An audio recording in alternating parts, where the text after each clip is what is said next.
Hey, pro wrestling fans and fans worldwide, this is Sam Houston, and I am Mike Messier. Sam, thanks for coming out to meet me today, buddy. You're welcome, brother. It's a pleasure to meet you. You know, I remember as a kid, for those that you should know, but if you don't, Sam Houston, former Central States wrestling champion.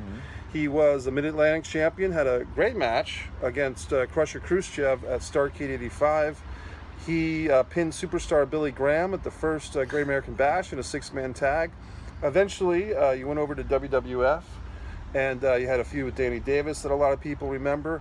One time, we're listed as the #1 contender for the Intercontinental title. Wrestled for that at WrestleMania 5. Yeah. How did that go? It's not real good. I didn't think I'd take the belt home. Yeah. But you've just had a great wrestling career, and you've tell us. And your father, your family is a well-known wrestling family. Grizzly Smith, Jake the Snake Roberts. You were married to Baby Doll for a while. But Sam, how and Rockin' Robin, your sister, former WWF Women's Champion. Don't forget Samantha Starr, my daughter, my youngest daughter. She's wrestling now. So, yeah, it's a family business. You know, a lot of people talk to me and they ask me, well, you know, how long have you been in the business or how long have you been a wrestler or whatever. Well, I've been actually in the ring wrestling since 1983. But I've been in the business all my life. I started in it. My dad was a main eventer everywhere we went. We'd go to a different territory every 3 or 4 months. By the time I was 7 years old to start school, I'd lived in 21 different places in the country. We'd be in Los Angeles 1 minute, Charlotte, North Carolina the next, back down to Texas, back up to Oregon. We were all over the country back then. And it's the only life I've really known. You know, it's the only life I'm comfortable with. It's the only life I've known is why. You know, I make friends easy. I enjoy people. Since I got sober, I've been sober 11 years now, y'all. But since I got sober, I seem to be enjoying a whole lot more and finding out who I am inside and what I like to do. And I like to help people. You know, I like to help them as much as I can. Our job on this earth is to be out there and be with our brothers and sisters and to lend a hand, you know, to give that blessing and whatever blessings I can bestow on anybody I want to, you know, because it makes their burden a little bit easier. Yesterday, I went to Tampa. I mean, I had places to be and stuff like that, but a fella had reached my manager and he wanted to call me, or wanted me to call him. He was a disabled veteran and he was dying. And so I told my manager to get his address. My manager did, and I showed up at his house yesterday. And we visited for a while, you know. And it was a good visit and did a lot for him. And you know, and it was really cool. I didn't know they were having a Legends luncheon like yesterday in Tampa.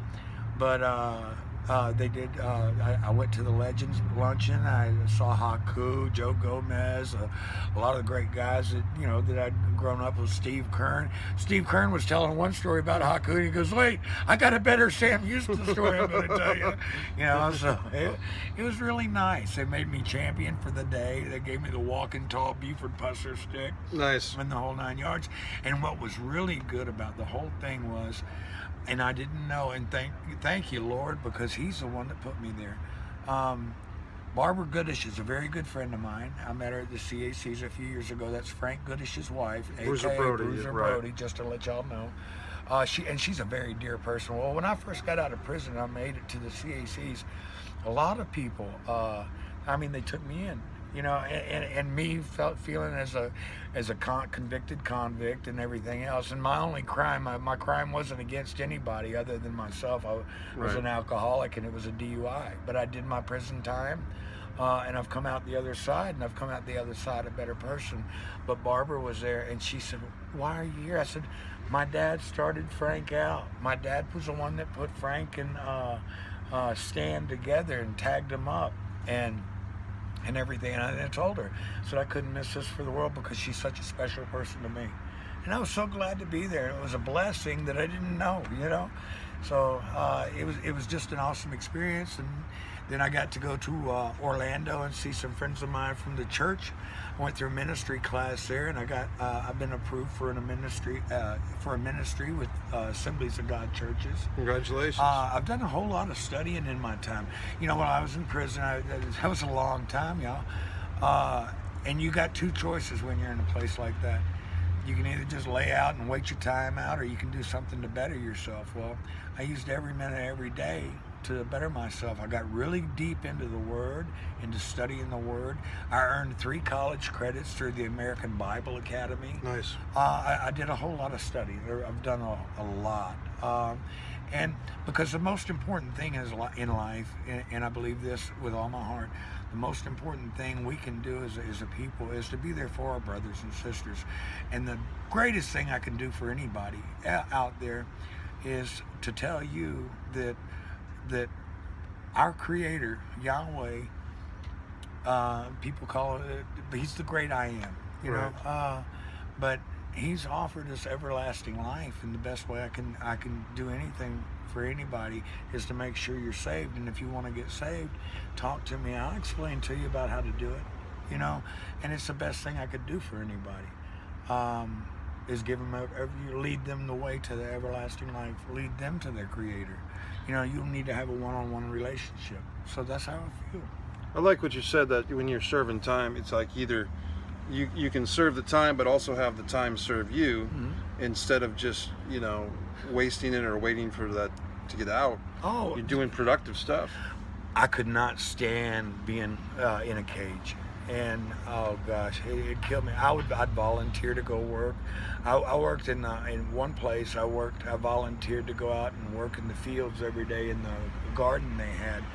But we weren't getting a lot of vegetables and stuff like that, so through the commissary I was able to get me a little salt shaker, and I love cherry tomatoes. Right. So I get on that cherry tomato, and I'd be eating as much as, you know, as I'm picking. So, but it was good. I mean, when you are in a place like that, there are things that you can do to not get anything illegal. Of course, you can get anything you want in there anyway. Right. You got enough money. There was one camp I was in, you could have got a 22, wow, a pistol, for $150. Jeez. Yeah, the ammunition was something different. I mean, that's cheaper than at Walmart. Yeah. But you know, I've been through a lot, Mike. Yeah. I really have. And I've come out the other side, and I hope that, you know, and a lot of people say too that I've come out a better person. And I believe I have. I like the person that I see in the mirror now, Right, in the mornings. And the good thing is I can remember everything, you know. I mean, I was a bad alcoholic for a lot of years. I would drink anywhere from 1 to 3 fists a day, almost every day for 19 years. right. But that's behind me now. You know, I made my decision. I went to hang myself in prison after 2 days. They were telling me I was going to be there for the rest of my life, and I was with the worst of the worst of the worst. It was murderers, rapists, pedophiles. I had my hands around one guy's neck, and it took six guards to beat me off him with their sticks because he was a pedophile, and he was telling my cellmate what he did to a 10-year-old girl, and I lost it. He was going to breathe no more. Right. I had my hands on his throat. I've been through a lot, but you know, each scar you get, each cut, each bruise, whatever, you know, they add character to your personality and to your life. You know, my scars tell a story, and so do I.